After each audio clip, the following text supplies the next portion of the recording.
الحمدللہ الصلاة والسلام علی رسول اللہ وعلی آلہ واصحابہ اجمعین اما بعد۔ محترم سامعین، ناظرین اکرام، السلام علیکم ورحمۃ اللہ وبرکاتہ۔ دوستو، آج کا میرا عنوان اولاد کی تربیت اور والدین کی ذمہ داریاں، اس کا یہ دوسرا حصہ ہے۔ اگر آپ اس عنوان کا پہلا ویڈیو نہیں دیکھے ہیں تو ڈسکرپشن میں لنک دی گئی ہے، انشاءاللہ ضرور جا کر کے وہاں سے آپ وہ میرا اس عنوان کا پہلا حصہ دیکھ سکتے ہیں۔ دوستو، بات شروع کرنے سے پہلے آپ لوگوں کا بہت بہت شکریہ۔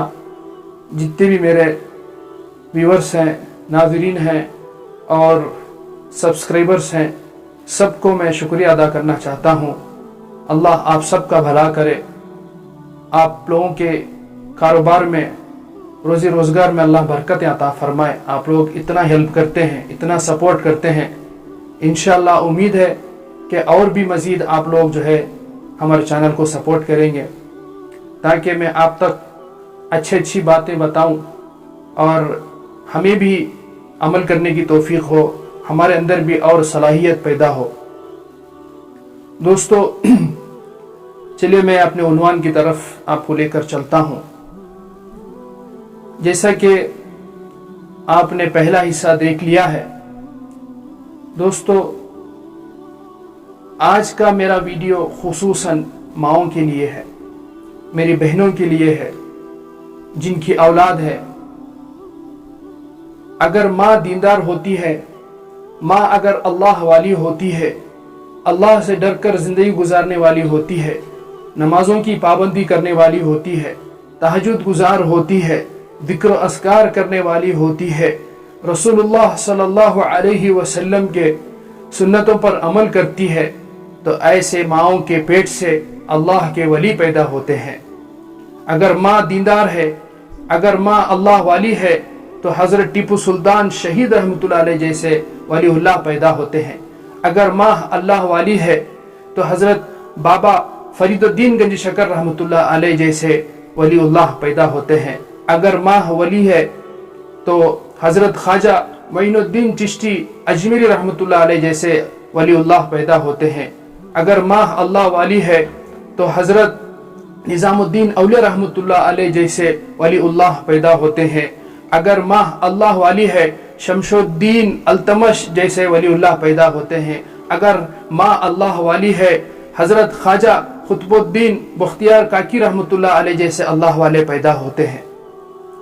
دوستو، حضرت خواجہ قطب الدین بختیار کاکی رحمۃ اللہ علیہ کو کون نہیں جانتا؟ وقت کے بہت بڑے اللہ والے تھے، بہت بڑے ولی اللہ تھے۔ ولی کے معنی دوست کے ہیں اور ولی اللہ کے معنی اللہ کا دوست۔ اتنا تقوی، اتنا طہارت اور اللہ سے ڈر کر زندگی گزارنے والے تھے۔ اللہ کے حکموں پر، نبی پاک صلی اللہ علیہ وسلم کے طریقے پر زندگی گزارنے والے تھے۔ اور اتنے بڑے وقت کے ولی کیسے بنے؟ دوستو، حضرت خواجہ قطب الدین بختیار کاکی رحمۃ اللہ علیہ جب چھوٹے تھے تب ان کی ماں مدرسے کو داخلہ کرانے کے لے کر جاتی ہیں اور استاد کے پاس کہتی ہیں کہ حضرت میرے بچوں کو داخلہ لے لو اور اسے عالم دین بناؤ، حافظ قرآن بناؤ، اور جب تک یہ پورا مکمل کامل عالم دین نہیں بنتا اس وقت تک گھر کو نہیں بھیجنا۔ تو حضرت نے، استاد نے داخلہ لے لیا، ماں گھر چلا گئی۔ حضرت خواجہ قطب الدین بختیار کاکی رحمۃ اللہ علیہ کی ماں گھر چلی جاتی ہیں، اور جیسا ہی استاد اعوذ باللہ بسم اللہ الرحمن الرحیم پڑھاتے ہیں تو یہ بچہ خود بخود پڑھنا لگتا ہے، اور پڑھتے پڑھتے پڑھتے 15 پارے تک سنا دیتے ہیں۔ تو حضرت استاد بہت تعجب ہو جاتے ہیں کہ یہ ماں صاحبہ مجھے کوئی یہ بات بتائی نہیں، مجھے تو بتایا کہ میرے بچے کو قرآن پاک سکھانا ہے، یہاں تو بچہ آلریڈی سیکھا ہوا ہے، 15 پارے پڑھ لیا ہے۔ تو تعجب سے استاد محترم شاگرد سے پوچھتے ہیں